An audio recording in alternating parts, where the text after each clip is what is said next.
Agora, a avaliação. A avaliação aqui é o seguinte: nós temos 10 pontos com essas avaliações semanais, avaliações de módulo, na verdade, que a gente chama de AV. Para conseguir esses 10 pontos, eu distribuo 12 pontos, tá bom? 2 a mais. E tem uma prova para cada uma dessas 3 unidades. Elas têm um total de 60 pontos, mas a gente distribui 75 pontos. Ou seja, você tem 75 pontos com a obrigação para tentar ter 60. A prova, tem ainda uma prova final, que cobre tudo, ela vale 30 pontos. Uma coisa importante é essa daqui. Todas as provas e avaliações têm 60% dos pontos em questões abertas. Questão aberta é: faça um programa que faz isso, ou faça um circuito que faz aquilo. E questões fechadas são questões de múltipla escolha, e em geral o que eu procuro saber lá é se você leu a matéria, se você está sabendo de que a gente está falando. Mas o objetivo do curso, gente, é ensinar vocês a programar. Quem não sabe fazer as questões abertas, não aprendeu programação de computadores. Bom, então por isso que eu dou essa ênfase aqui. E eu tenho que falar também de umas coisas chatas. Bom, essas avaliações semanais, elas em geral colocam no site, eu coloquei só agora, entendeu? Mas em geral na sexta-feira anterior da aula, antes da aula da segunda, eu já coloquei lá no site o que vai ser o trabalho dessa semana.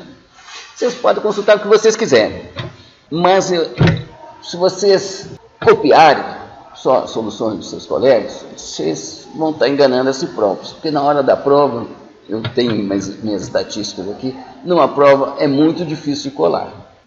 Enquanto se você tiver efetivamente entendido, não precisa ser você mesmo fazer, não, você pode aprender com seus colegas.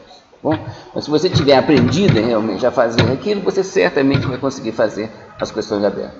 Outra coisa aqui, das chaturas minhas aqui, tá bom? Eu não dou nem um ponto nem, tá bom? Porque tem o caso clássico. Professor, 59,5, só falta meio para passar. Realmente não tem sentido dar bomba por causa de meio ponto, não. Aí pronto, estabelece essa regra, aí aparece um outro aluno que fez só 59. Fala: professor, só falta meio ponto para eu passar. Então tá. Aí pega outro que é 49, ou seja, não tem fim isso daí. Bom, então eu distribuo mais pontos do que os que são exigidos, né? Mas eu não dou nem meio ponto, tá bom? Não dou nada, nem para aumentar conceito, nem para passar, nem para nada. Não dou nem um ponto. Essas avaliações semanais, você pode fazer junto com um colega. Né? Elas são entregues individualmente. Você pode entregar a mesma coisa e cada um dos dois indica que fez com o colega lá. Elas são publicadas depois aqui até a quarta-feira, só para vocês não poderem reclamar muito se eu atrasar. Não, mas eu tenho conseguido entregar isso com antecedência maior do que isso daqui. Você pode consultar qualquer coisa para fazer essas práticas, qualquer coisa, inclusive colegas. Né? Pode consultar os monitores, pode tudo. O que eu queria pedir para vocês é que de vez em quando eu percebo que todo mundo copiou exatamente o mesmo arquivo. Né? E não tem aprendizado nenhum. Sabe que no meu tempo, alguém copiava uma questão do colega assim, você tinha que copiar efetivamente. Alguma coisa se aprendia ao copiar. Agora, Ctrl+C e Ctrl+V, gente, você não aprende absolutamente nada. Tá bom? Então, vocês estarão enganando a si próprios se vocês fizerem esse tipo de coisa. E quando eu conseguir perceber que houve um broadcast aqui de uma mesma solução para todo mundo, eu vou procurar punir. Sabe? As provas também são feitas online, são feitas nos laboratórios, devido a uma limitação do número de computadores, porque para a prática cabem 2 no terminal só, é até bom, não é problema não. Ficam 2 disputando no terminal, depois cada um entrega a sua. Mas para fazer a prova tem que ser a prova individual, então tem que ser feita em 45 minutos. A prova é dimensionada para esses 45 minutos. Então as questões das provas são mais fáceis do que as questões das avaliações semanais. Vocês devem procurar fazer as práticas também no local e horário que está designado, mas não tem muita importância se fizer em outro lugar não. Já no dia da prova, o que não pode acontecer é um aluno chegar no horário correto e não ter lugar para ele fazer a prova dele. Tá bom? Então, nas provas, vocês têm que fazer exatamente no local e horário que está designado nessa tabela que está lá. Tem exceções para isso? Tem, desde que justificadas. ainda na chatura aqui. Tá bom? Vocês têm que trazer um documento de identidade com foto e colocá-lo, deve permanecer com a foto virada para cima, para frente. Tá bom? Na prova, a única coisa que vocês podem consultar, e pode consultar, tá bom, gente, é o site, com tudo que tiver lá. O que eu quero dizer é o seguinte, gente, eu não gosto de cola. Tá bom? Eu considero cola fraude, comportamento desonesto, sabe? Eu não gosto mesmo. Então, eu vou procurar coibir isso com todos os mecanismos dos quais eu disponho. O primeiro que eu disponho é da anulação completa da prova. Professor, eu só colei na parte aberta, como é que fica a parte fechada? Não tem dessa não. Entendeu? Tira 0 de imediato, você pegar colando, e conforme a gravidade da cola, eu até apelo para punições disciplinares aqui da comissão do ISEG. Você pode levar uma suspensão do aluno, e pior do que isso, ficar anotado no histórico, se você for candidatar a fazer um estágio, porque está escrito lá no seu histórico que você foi pego colando. Bibliografia. Tem uma apostila que eu escrevi, é muito boa, gente. Então, ela atende a tudo que o curso precisa. Tá bom? Vocês vão ver lá, basicamente são as mesmas coisas que os slides com anotações. Vocês podem adotar. É difícil encontrar um livro que tenha essa combinação de tecnologia que a gente tem aqui. Então, outros livros de programação são úteis, sim, são muito bons, tá bom? Mas eles não são tão facilmente utilizáveis aqui nesse curso, não. Mas eu garanto para vocês que tem todo o material que vocês precisam para estudar, juntando a apostila, vídeo, slides das aulas. Essa aula de hoje já está lá no site. Tem muito material para estudar, vocês não vão ter falta de material, não. Uma estatística. Bom, essas duas partes aqui, gente, não foram aprovadas e elas somam 37%. Bom, é uma taxa alta de reprovação. Não é tão alta como as de cálculo, tá bom, gente? Mas eu considero isso aqui muito alto. Para atenuar isso daqui, eu tenho a dizer que é o seguinte: quem tirou F, gente, fez muito pouco ponto. E com esse tanto ponto que eu dou, praticamente, o cara não fez o curso, não. Sabe, ele desistiu rapidamente e não trancou a matrícula. Tá? É esse o caso dos F aqui. Os E não, os tiraram E, eles efetivamente tentaram, e 15% é muito. A gente poderia tentar melhorar isso daqui. Isso aqui é um gráfico, gente. Aqui, ó, tá o que a pessoa realizou nessas AVs semanais. Tá? Eu pus com escala ainda até 20 aqui. Tá bom? Aqui é o total de pontos que o aluno fez. Então, aqui, ó, a gente percebe esses buracos aqui. Você tem esse vazio aqui. Você tem poucos que fizeram muitos pontos nas AVs semanais, tá bom? E que não passaram aqui da linha de 60.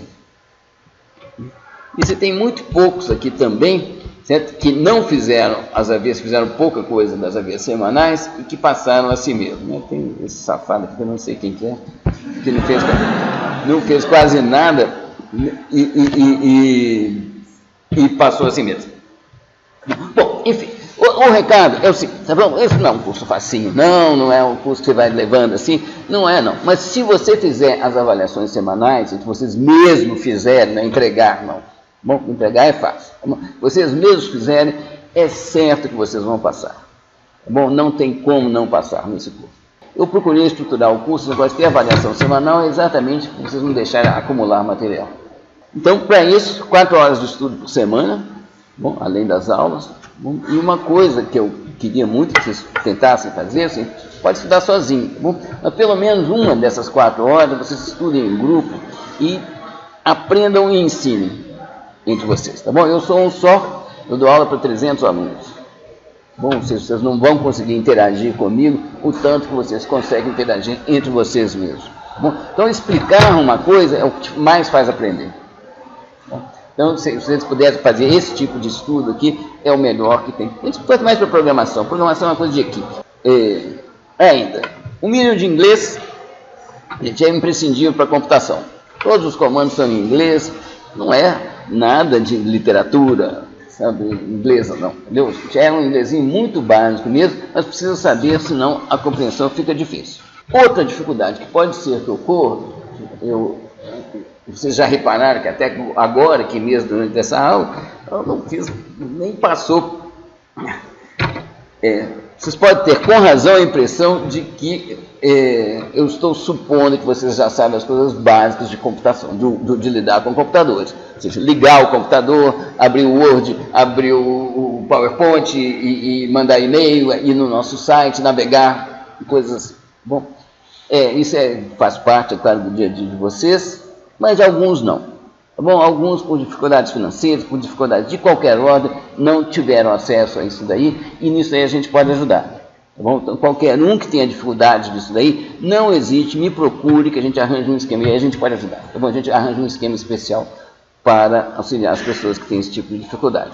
Então, agora, resumindo, quais são os objetivos da aula de hoje? Não, na verdade, da semana inteira. Tá bom? Daqui até segunda-feira, tá bom? O que eu espero de vocês? Vocês conhecem algumas datas importantes da história dos computadores? Essas datas, a gente pode parecer bobagem, mas é legal para você se situar. Entendeu? Saber que é da Segunda Guerra Mundial, que é recente, que não é uma coisa tão antiga. Saber que existem computadores embarcados, que existem supercomputadores. Saber que todos conseguem fazer as mesmas transformações de informação, ou seja, tudo que o grandão consegue, o pequenininho também consegue, demora muito mais. Tá bom? Você ter a noção dessas ordens de grandeza, gente, saber, são 500 trilhões de operações por segundo, importante, ou seja, quantos bits por segundo que uma câmera de HD produz. Bom, essas coisas como isso vocês têm ideia, tá? Para saber onde vocês estão pisando. Explicar o conceito de módulo, sendo que isso vai ser uma ideia que estará presente em todo o nosso curso aqui. Distinguir informação analógica de informação digital ou simbólica, explicar o que é um bit, calcular o número de combinações possíveis para 10 bits, ou o número de bits necessários para representar 1000 coisas, descrever os principais componentes do computador, o conteúdo do curso e a forma de trabalho, entender o que é avaliação, não ficar com muita dúvida, vai lá e olha bem como é que vão ser os critérios, que são esses mesmos que serão aplicados. E alguma coisa bem mecânica, mas não menos importante, que é saber lidar com o Moodle, com um monte de coisa. Bom, você tem um trabalho prático para essa semana, que é exatamente, para preparar para a semana que vem, sim? Que é a instalação do LogSync, que é isso daqui, e a construção de circuitos muito, muito simples mesmo, que vocês vão fazer. Então tem todo esse trabalho de instalação, e depois vocês têm que submeter a submissão também automatizada, via Moodle lá. Sempre tem uma correção na hora lá, vocês têm feedback na hora, o que pode dar alguns problemas, mas em compensação vocês podem tentar quantas vezes vocês quiserem. Tá? E qualquer coisa que vocês precisem de uma interação mais humana, procurem os monitores e o professor.